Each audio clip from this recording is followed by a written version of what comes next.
Hello, welcome to my channel. I am Rocio. In today's video, I'd like to share with you this doily I made a while ago. Let me show you a close-up of the center, the edging, the flowers.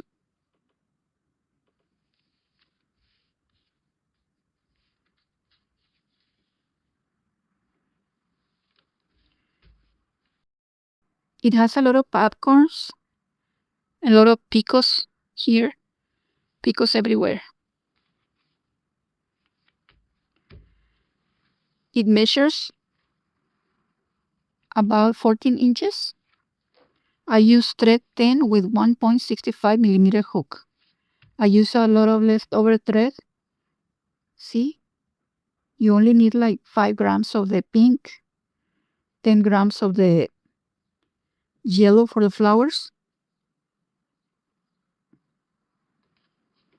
and about 30 grams of the purple.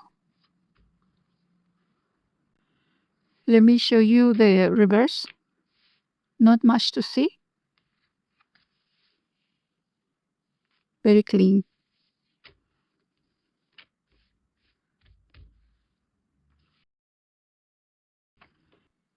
The name of the pattern is Follow the Stars Home.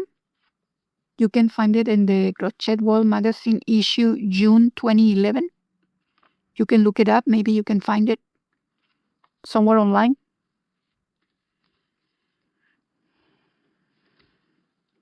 So that's it. If you have any questions, you can leave them in the comments. Thank you for watching and see you in the next video.